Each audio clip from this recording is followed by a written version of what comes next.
everyone! The ambassadors of the PAT project, part of the environmental track, are here with you today to talk to you about sustainability and how sustainability looks different for each different individual. So without further ado, let's introduce our speakers. We have Amy from the United Kingdom, Mahesh from India, and hi, my name's Ajaswi and I'm from Canada. So first of all, what even is sustainability?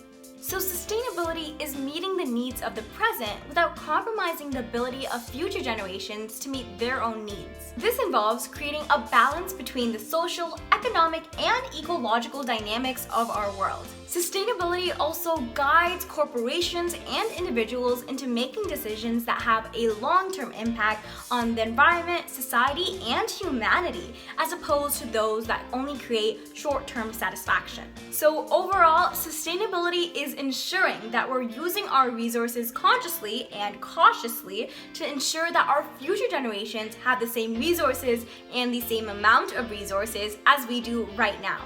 But why does sustainability matter? Well, the simple truth is sustainability matters for our future. Not only are the decisions that we're making right now going to affect the future generations, but they will also start affecting us in the near future.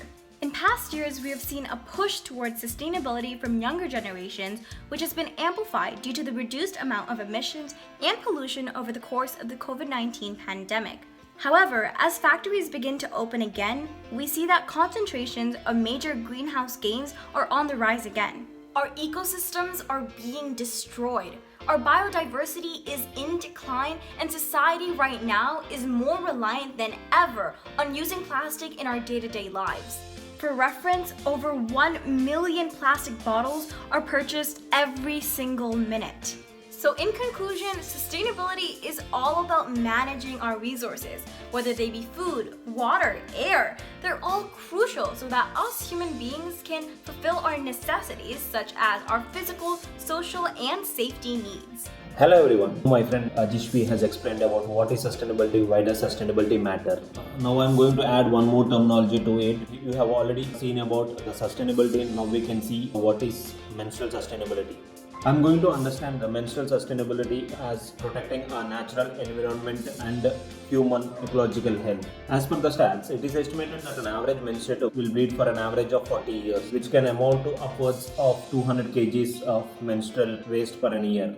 Menstrual sustainability refers to the use of environmental friendly and responsible menstrual products. For instance, menstrual cups, menstrual discs, reusable cloth pads, organic pads, biodegradable pads, period underwear, etc.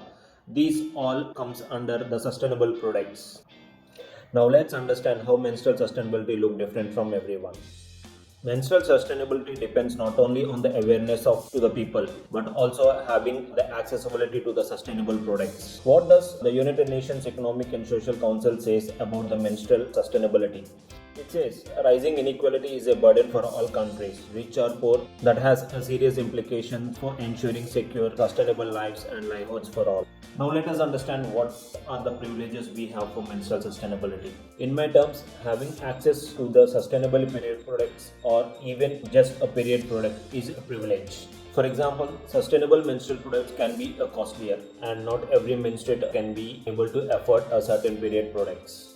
Some period products such as cloth pads or the menstrual cups require access to clean water.